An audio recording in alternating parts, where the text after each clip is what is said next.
Bismillahirrahmanirrahim. Assalamualaikum warahmatullahi wabarakatuh. Alhamdulillahi rabbil alamin, wassalatu wassalamu ala asyrafil anbiya'i wal mursalin wa ala alihi wa sahbihi ajma'in, amma ba'd. Bapak-bapak, ibu-ibu serta jemaah yang semua dirahmati Allah Subhanahu wa taala. Sebelum kita mulai, kita perkenalkan diri agar tidak ada salah kata, mungkin salah sampaikan. Jadi saya Imam Safri dan saya asal dari Medan. Jadi bila ada kata yang salah, mungkin beda istilah, nanti mungkin bisa ditegur. Seperti itu. Nah, alhamdulillah kita bersyukur kepada Allah Subhanahu wa taala. Kita mengucapkan alhamdulillah. Segala puji bagi Allah Subhanahu wa taala. Di mana Allah Subhanahu wa taala banyak beri nikmat kepada kita. Nikmat kesehatan, nikmat rohani, yang mana Allah Subhanahu wa taala berikan kita kesempatan untuk melangkahkan kaki kita ke masjid ini dalam rangka untuk sujud kepada Allah Subhanahu wa taala. Karena pada hari ini atau sebelum-sebelumnya, berapa banyak Allah Subhanahu wa taala cabut nyawanya, namun belum pernah Allah berikan kesempatan untuk sujud kepada Allah. Berapa banyak ribu orang kafir yang Allah cabut nyawanya, belum pernah sujud kepada Allah Subhanahu wa taala, namun Allah masih memberikan kita kesempatan untuk melangkahkan kaki dan sujud kepada Allah Subhanahu wa taala. Ini adalah nikmat yang sangat besar. Nikmat bisa beribadah, nikmat sehat mungkin kita semua dapat, tapi nikmat bisa beribadah kepada Allah, bisa mengenal Allah Subhanahu wa taala, ini adalah nikmat yang sangat besar, karena nikmatnya bukan hanya di dunia tapi juga akan diberikan di akhirat nanti. Maka oleh sebab itu kita mengucapkan alhamdulillah, segala puji bagi Allah Subhanahu wa taala. Dengan lisan kita, kemudian kita akui dalam hati kita bahwa nikmat itu datangnya dari Allah Subhanahu wa taala.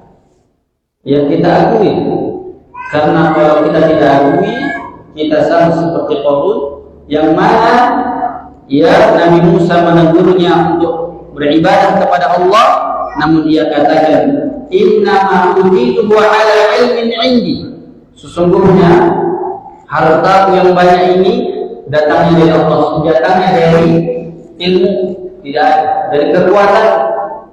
Maka Allah Subhanahu wa taala benarkan dirinya dan hartanya, dan Allah Subhanahu wa taala laknat ia sampai hari ini. Maka oleh sebab itu semua nikmat harus kita akui itu datang dari Allah, bukan karena kerja keras kita, tidak, bukan karena keilmuan kita, tidak, bukan karena pintar kita, tidak. Semua itu datang dari Allah Subhanahu wa taala. Kemudian yang ketiga adalah kita gunakan seluruh nikmat yang Allah berikan kepada kita dengan sebaik-baik mungkin. Kenikmatan kesehatan kita, nikmat pikiran kita bantu orang lain memberikan solusi. Ya, kemudian nikmat harta kita bantu bagi orang yang membutuhkan. Nah, hadirin dan hadirat yang dirahmati Allah Subhanahu wa taala. Abad pertama itu adalah abad para sahabat. Yang abad kedua adalah abad yang disebut namanya tabi'in. Ya, summa laliyalunahum, kata Rasulullah.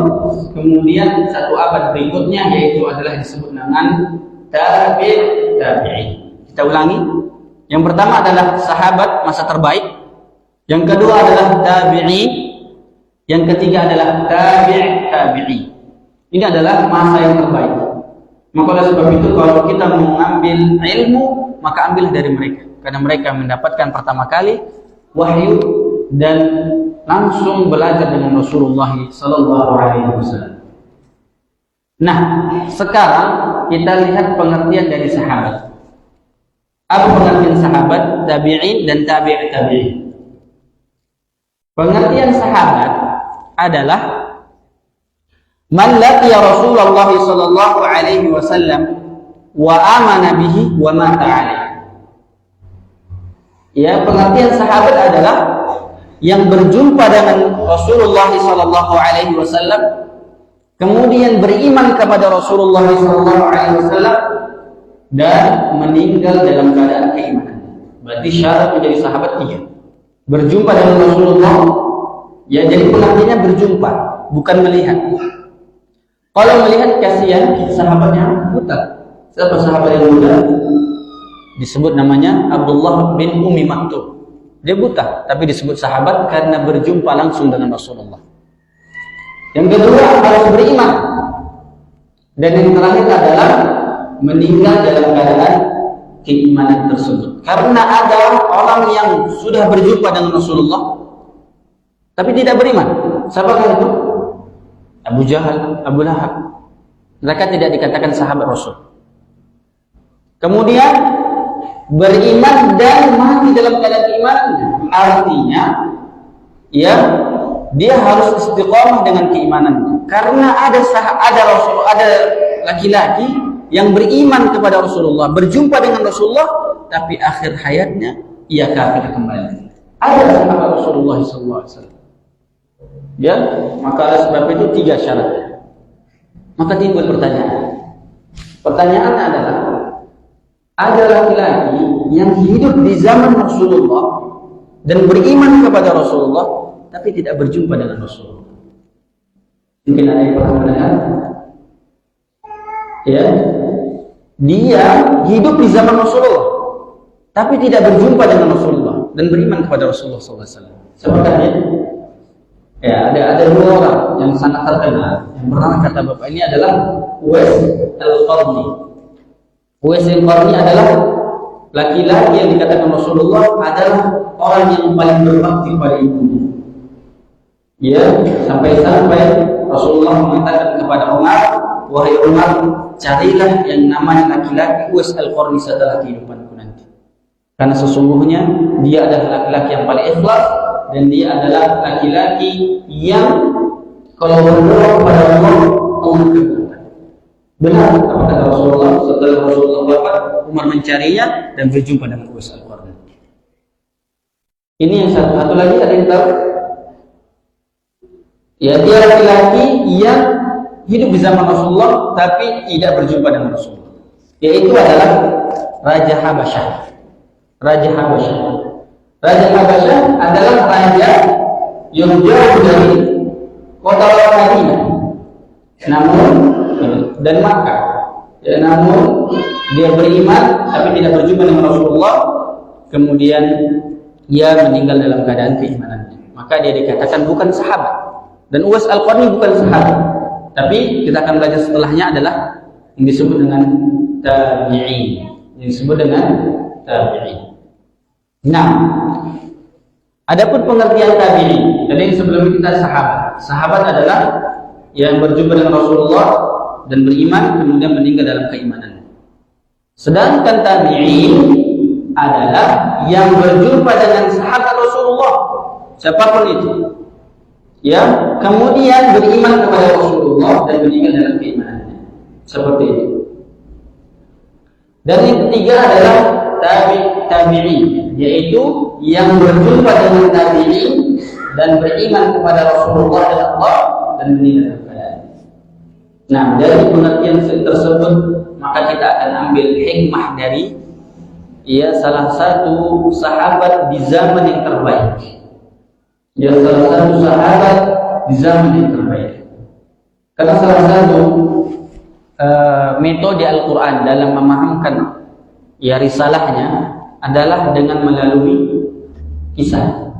Melalui kisah-kisah. Maka dalam Al-Quran itu banyak kisah-kisah para nabi. Ya, kisah-kisah tentang orang-orang terdahulu untuk mengambil ibrah. Dan di dalam Al-Quran tidak ada kisah-kisah yang dibuat-buat atau kisah-kisah bohong, tidak ada. Memang maka hari tayyutar, tidak ada kisah-kisah yang dibuat-buat. Maka oleh sebab itu, bahkan tidak ada kisah-kisah yang tidak ada artinya, sia-sia. Ya, bahkan tidak disebutkan bahwasanya kayu apa terbuat dari apa? Kayu Nabi Musa. Tidak disebutkan dari kayu apa, misalnya kayu apa? Kalau jati, ya kayu jati, kayu yang lain lah seperti itu ya, tidak disebutkan. Dan juga tidak disebutkan juga jenis anjing apa yang ada di Ashabul Kahfi. Misalnya dia ada jenis yang dia tinggi besar, yang bisa apa yang menjaga, dan tidak ada disebutkan. Tapi yang disebutkan adalah penuh hikmah. Seperti itu.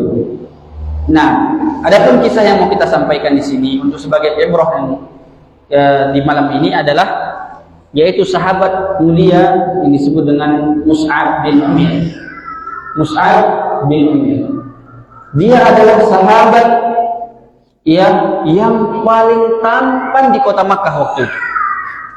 Ya, yang paling tampan. Dia adalah sahabat yang paling tampan, rapi, kaya raya, bajunya rapi, bersih. Ya, kemudian memiliki parfum yang sangat semerbak, wangi. Kalau disebutkan bahwasanya kalau Mus'ab bin Umair ya melewati suatu kaum, maka satu kaum itu akan tahu, satu Makkah itu akan tahu bahwasanya tadi telah lewat namanya Mus'ab bin Umair. Kenapa? Karena saking wanginya Mus'ab bin Umair. Ya, disebutkan bahwasanya ibunya adalah orang yang paling kaya raya, pintar dan punya kedudukan. Sampai-sampai di waktu masa jahiliyah, kalau di masa jahiliyah itu, kalau perempuan kaya, memiliki nasab yang bagus, kemudian memiliki kepintaran, dan memiliki keturunan yang bagus, maka dia berhak untuk menceraikan. Ya, ini masa dahulu ya, bukan kita apa. Masa dahulu. Sampai-sampai bisa memberikan keputusan, semua ya dia yang ngatur. Ya, sampai seperti itu. Sehingga dia memiliki kedudukan, memiliki harta yang banyak, jadi dia manjakan anaknya, yaitu adalah Mus'ab bin Umair. Mus'ab bin Umair, jadi sehingga seluruh ya fasilitas ia sediakan kepada Mus'ab bin Umair. Sampai-sampai ya Barra bin Azib ketika pertama kali berjumpa dengan Mus'ab bin Umair, dia katakan, "Lam ara mislahu ka'annahu rajulun min rijali ahli jannah." Ya, Mus'ab bin Barra bin Azib pertama kali berjumpa dengan Mus'ab bin Umair, dia katakan, "Aku tidak pernah melihat laki-laki yang semisal dengan dirinya. Seakan-akan aku melihat dia itu bagaikan orang laki-laki yang turun dari kayangan, artinya turun dari surga. Saking tampannya, saking bersihnya, saking rapinya rambutnya, seperti itu. Sampai seperti itu. Bahkan Rasulullah, ya dalam disebutkan dalam Al-Mustadrak, Al-Hakim mengatakan bahwasanya, "Ma ra'aitu bi Makkah ahadan ahsana limmatan wala araqulum hullatan wala an'ama ni'matan min Mus'ab bin Umair." Aku tidak melihat ya laki-laki di kota Makkah ini yang paling banyak ya, yang paling araqa hullatan, yang paling bagus pakaiannya, kemudian yang paling rapi rambutnya, dan kemudian yang paling banyak diberikan kenikmatan melainkan Mus'ab bin Umair. Maka Mus'ab bin Umair ia adalah anak yang dimanjakan, rapi, bersih, ganteng dan lainnya. Mungkin kalau di sini ada ya? Mungkin ada. Cuma kita tidak berikan misal ya, mungkin abang ini atau yang lain ya, seperti itu. Paling ganteng, pokoknya se-Rawain dia yang paling ganteng. Seperti itu. Kalau di sana itu di kota Makkah, dia yang paling ganteng. Ya kecuali Rasulullah SAW. Ya kita bedakan. Maka jadi dia diberikan kenikmatan sehingga disebutkan bahwasanya saking dimanjakan ibunya, dia bangun tidur sudah disediakan makan, minum, susu dan semuanya, bahkan air hangat gitu ya, seperti itu, semua disediakan. Ya, kemudian di Makkah itu waktu dia masih muda, datanglah risalah Rasulullah SAW. Dalam keadaan kaya raya, memiliki semuanya, datanglah risalah Rasulullah, dakwah untuk masuk Islam.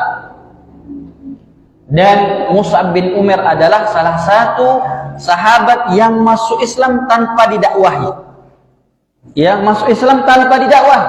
Artinya dia datang mendengar, kemudian datang langsung. Maka kita akan mengambil hikmah nanti bahwasanya Mus'ab bin Umair itu ada hikmah dalam bagaimana dia mengambil Islam itu. Dia yaitu mendengar, menerima, memahami, mendalami, dan mempraktekkan serta mempertahankan keimanan. Maka kita akan dengarkan nanti kisah. Jadi dia tahu, kemudian masuk Islam. Dia datang ke Darul Arqam, waktu itu adalah tempat dakwahnya Nabi Muhammad SAW di Makkah. Dia datang, kemudian dia langsung masuk Islam. Karena dia melihat Rasulullah SAW yang jujur, amanah, ya. Kemudian dia pertama kali masuk Islam sembunyi-sembunyi, nggak tahu, ibunya nggak tahu. Maka ketika itu dia beribadah, dilihat oleh sahabat, lalu dia adukan kepada ibunya. Maka ketika mendengar ibunya ini, maka langsung ibunya memanggil Mus'ab bin Umair. Dia katakan, wahai Mus'ab bin Umair, ya kalau kamu tidak mau meninggalkan agama Muhammad, maka aku tidak akan berikan apapun. Aku tidak memberikan lagi jajan, uang, ya pakaian yang bagus. Pokoknya semua fasilitas aku stop. Kemudian Mus'ab bin Umair ya ditahan di penjara oleh ibunya. Kemudian diberikan, di situ ada disediakan penjaga, ya, untuk menyiksanya. Kalau dia keluar disiksa. Ya seperti itu. Ini Mus'ab bin Umair. Kita kalau seandainya misalnya enggak, kalau kamu ya sholat di masjid, kemudian sholat 5 waktu, enggak saya beri makan. Gimana kira-kira? Ya ini sudah masalah ini tentang agama. Maka ketika itu berubahlah penampilan kehidupan Mus'ab bin Umair. Berubah. Yang awalnya rambutnya rapi, tidak lagi seperti biasanya. Yang awalnya kulitnya bersih, ini mulai kering karena disiksa, bekas darah dan yang lainnya. Maka ketika ditanyakan itu, kalau kamu tidak mau meninggalkan agama Muhammad, maka aku tidak akan berikan semua fasilitas. Maka Mus'ab bin Umair memilih untuk tidak diberikan apa-apa, tapi lebih memilih agama Nabi Muhammad SAW. Dan Mus'ab bin Umair ya ketika itu mulailah belajar kepada Rasulullah di Makkah, sehingga datanglah perintah untuk mendakwah ke Madinah. Salah satu ya tugas Mus'ab bin Umair waktu itu adalah sebagai dai, ya pendakwah. Dan jadi Madinah itu yang awal pendakwah datangnya risalah ke situ adalah dengan perantaranya Mus'ab bin Umair. Dan salah satu sahabat Rasulullah yang pertama kali mendapatkan hidayah dari Mus'ab bin Umair adalah yang disebut dengan Sa'ad bin Mu'adz. Ya, dia adalah sahabat yang mana dia meninggal, arsy Allah bergetar karena meninggal Sa'ad bin Mu'adz. Nanti kita akan ceritakan, tapi mungkin pertemuan berikutnya tentang sahabat Rasulullah yang meninggal bergetar arsy Allah Subhanahu wa taala. Kalau kita meninggal enggak ada bergetarnya mungkin ya. Mungkin ada yang mungkin kalau kita meninggal senang yang lain. Nah, itu bahaya. Itu bahaya. Nah, maka oleh sebab itu kemudian datanglah perintah untuk hijrah. Ya, hijrah ke Madinah. Lalu di situ berubahlah kehidupan Mus'ab bin Umair. Yang awalnya rambutnya rapi, memiliki baju yang cantik, kemudian memiliki wangi parfum yang sangat semerbak, ya, ini berubah. Sampai diriwayatkan oleh diriwayatkan oleh Zubair bin Awam, suatu hari kami duduk di Masjid Quba. Masjid Quba adalah masjid pertama yang dibangun oleh Rasul. Mereka duduk-duduk, datanglah Mus'ab bin Umair. Dan Rasul sudah ada di situ melihat bagaimana penampilan Mus'ab bin Umair. Yang awalnya rapi, bersih, maksudnya dalam artian yang awalnya memiliki baju yang bagus, dia punya minyak rambut yang bagus, ya, kemudian punya minyak wangi. Ini dia datang dengan jubah yang seperti kain, kalau kita kain kafan, kasar. Kemudian disebutkan di situ Zubair bin Awam mengatakan ada tempelan, artinya bolong ditempel dengan kulit, sampai seperti itu. Ya, jadi timbul pertanyaan. Jadi kalau kita berubah menjadi orang baik, harus kayak gitu, Ustaz. Apakah harus buruk penampilan, harus apa? Enggak seperti itu. Nanti kita akan ceritakan kenapa Mus'ab bin Umair seperti itu. Ya, maka Rasulullah ketika melihat Mus'ab bin Umair mengatakan, ya Mus'ab bin Umair, dahulu engkau adalah laki-laki yang paling tampan di Makkah dan engkau adalah orang-orang yang paling banyak diberikan kenikmatan. Namun sekarang engkau lebih memilih agama Allah Subhanahu wa taala, lebih memilih cinta dan nikmat di akhirat nanti. Ya. Kemudian singkat cerita, datanglah perintah untuk perang. Ya, perang pertama disebut adalah perang Badar. Ya, dan ini perintah yang kedua adalah perintah perang Uhud. Ya, perang Uhud adalah perang yang kedua. Ya, perang besar yang kedua. Jadi, ketika itu Mus'ab bin Umair ya diperintahkan untuk memegang bendera. Ya, diperintahkan untuk memegang bendera. Kemudian ya diperintahkan untuk memegang bendera dan mulailah peperangan.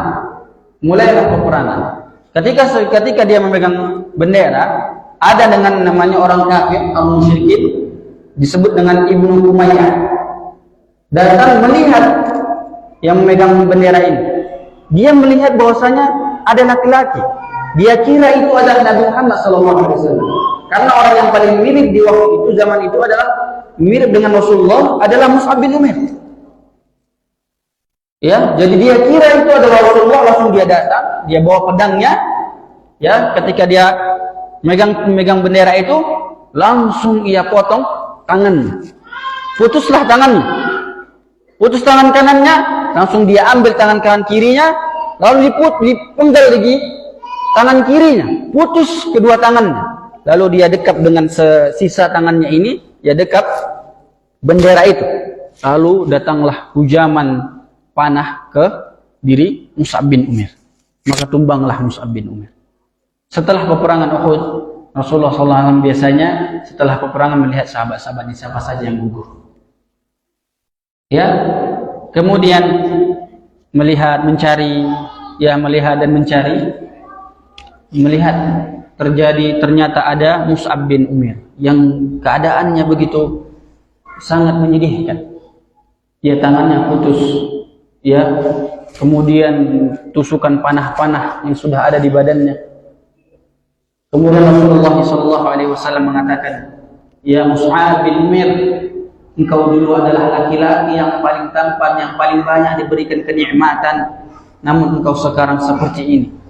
Kemudian Rasulullah SAW bersabda, kemudian Rasulullah SAW membacakan firman Allah Subhanahu wa taala, minal mu'minina rijalun shadaqu ma 'ahadullah 'alaihi faminhum man qada nahbah wa minhum man yantazir wa ma badalu tabdila. Dari orang-orang mukmin, dari orang-orang yang beriman ada laki-laki, orang-orang yang menepati janjinya kepada Allah Subhanahu wa taala, berjanji kepada Allah dan menepati janjinya. Dan ada yang gugur karena peperangan, dan ada yang selalu menunggu janji-janji dari Allah Subhanahu wa taala. Wa ma badalu tabdila, dan mereka tidak akan pernah merubah janji mereka kepada Allah Subhanahu wa taala. Beginilah Mus'ab bin Umair. Setelah meninggal seperti itu disebutkan bahwasanya dia pakai baju yang panjang seperti mungkin sampai betisnya. Sehingga ketika mau dikafani, jadi biasanya kalau orang yang perang di mujahid itu tidak dikafani dengan kain kafan, tapi dengan baju yang ada yang dia miliki. Jadi sehingga dia ditutup kakinya, nampaklah dadanya. Ketika ditutup kepalanya atau badannya, nampaklah kakinya. Sampai seperti itu. Maka kata Rasulullah, tutupi kakinya dengan rumput-rumputan yang ada di sana. Ditutup sampai sehingga tertutup. Beginilah keadaan Mus'ab bin Umair. Dia lebih memilih agama Allah Subhanahu wa taala. Kenapa? Karena para ulama mengatakan bahwasanya law ya'lamul muluk wa abna'il muluk ma nahnu fina lazaladuna bisuyuf. Ya kalau seandainya para raja dan anak-anak raja mengetahui apa yang ada di hati kami, maka mereka pasti akan mengambilnya dengan pedang-pedang mereka. Artinya apa? Mereka ambil dengan pedang mereka. Karena orang mukmin itu merasa bahagia dengan beriman kepada Allah Subhanahu wa taala. Maka inilah alasan kenapa Mus'ab bin Umair lebih memilih agama Allah Subhanahu wa taala. Mungkin kita pernah melihat orang-orang yang sudah dahulunya memiliki fasilitas yang banyak, memiliki harta yang banyak, punya mobil yang bisa 1, 2, 3 sampai 5, ya Alphard dan yang lain. Namun ketika dia berubah, dia mengetahui bahwasanya nikmat itu bukan pada harta, namun bagaimana dia mengelola hatinya, sehingga dia lebih memilih ketenangan. Ya, kalau kita kejar dunia nggak akan habis-habisnya. Kawan misalnya pakai motor Jupiter, kita pakai motor B. Kita belilah yang lebih besar lagi. Ya, kalau kita lihat lagi, teman punya misalnya mobil, ya punya mobil misalnya Kijang, kita beli lagi lebih daripada itu. Ya seperti itulah dunia. Maka ketika dia memilih agama Allah Subhanahu wa taala, akan ada berubah. Maka kalau kita nanti hijrah berubah, itu ada banyak perubahan-perubahan yang kita dapati. Mulai dari muamalah kita, mulai dari cara berpakaian kita, mulai dari bagaimana keinginan kita untuk dunia itu sudah berubah. Jadi sehingga tidak ada lagi berlomba-lomba dalam dunia. Jadi biasanya kalau sudah lomba-lomba dalam dunia, pasti semua akan diterabas. Kalau sudah tidak tahu agama, akan diterabas. Ya, dia beli mobil dengan cicil riba, seperti itu biasanya. Ya, karena dia pengen lebih baik daripada teman, seperti itu. Kemudian dia beli yang lainnya, pas mau rumah dia pakai uang riba, pinjaman dari bank, seperti itulah. Akan keberkahan hilang, sehingga tidak ada ketenangan dalam hati.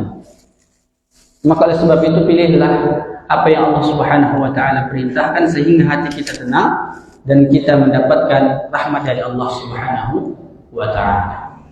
Nah, kemudian hikmah yang harus kita ambil dari Mus'ab bin Umair, dan Mus'ab bin Umair ini adalah meninggal pada tahun 3 Hijriah. 3 Hijriah. Ya, yang mana pada perang Uhud. Ya, perang Uhud pada 3 Hijriah. Dan perang pertama adalah perang Badar. Dan kita harus ketahui bahwasanya perang Badar itu adalah kapan dilaksanakan perang Badar? Di bulan apa? Di bulan Ramadan. Dan biasanya bulan Ramadan adalah bulan yang panas terik. Bayangkan ya Bapak Ibu. Mereka perang di bulan Ramadan dan ketika puasa. Maka disinilah ujiannya, sehingga ya Allah Subhanahu wa taala janjikan surga untuk mereka, karena ya cobaannya banyak. Pertama, harus pergi ke Badar di waktu puasa, kemudian terik panas.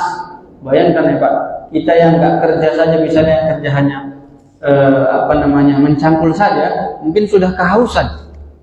Ya, apalagi suruh berperang.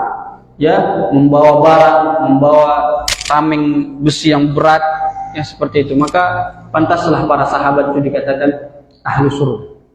Ya, surga bagi mereka, karena cobaannya luar biasa.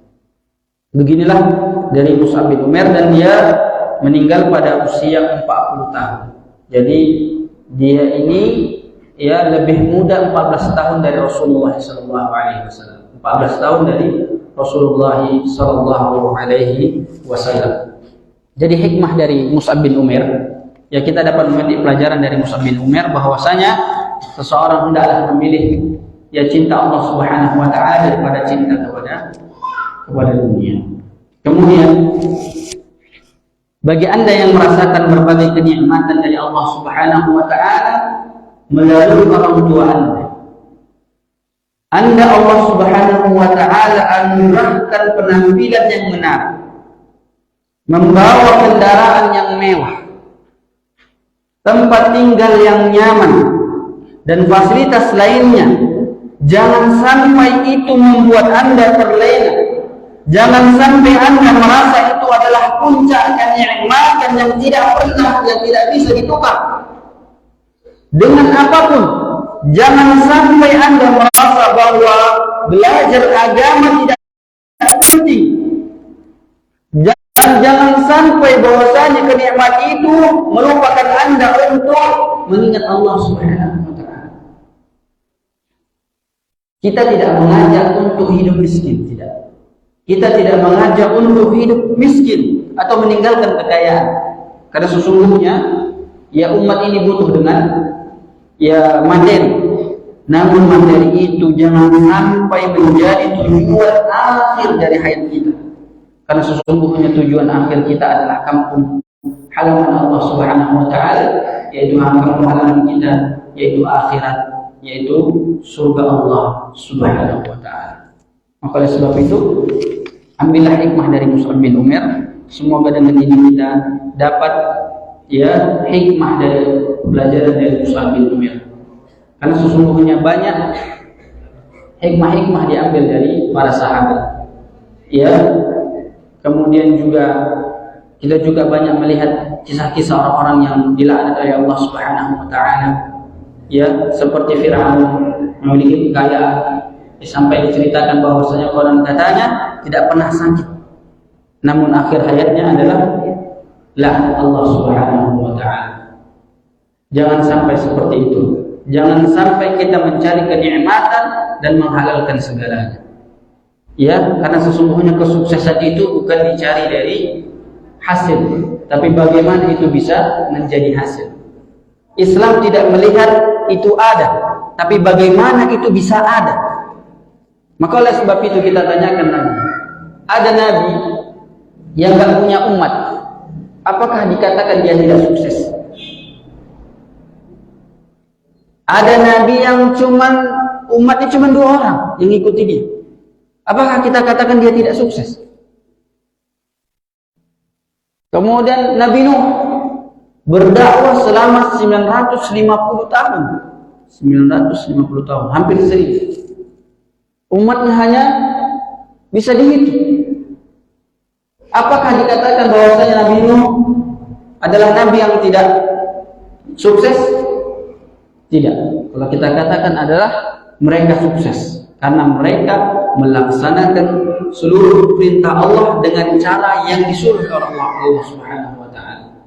Karena hasil itu di tangan Allah Subhanahu wa taala. Karena hidayah itu datang dari Allah Subhanahu wa taala. Mungkin ini yang bisa disampaikan. Kita isya sampai itu berapa? Udah selesai? Oh belum, nah basi. Ya seperti itu. Jadi begitulah hikmah yang kita ambil dari Mus'ab bin Umair. Semoga ini bermanfaat. Mungkin untuk pertanyaan nanti kalau sebenarnya ada pertanyaan mungkin bisa dari WA saja. Kita tidak buka pertanyaan. Ya seperti itu. Nah, barakallahu fikum.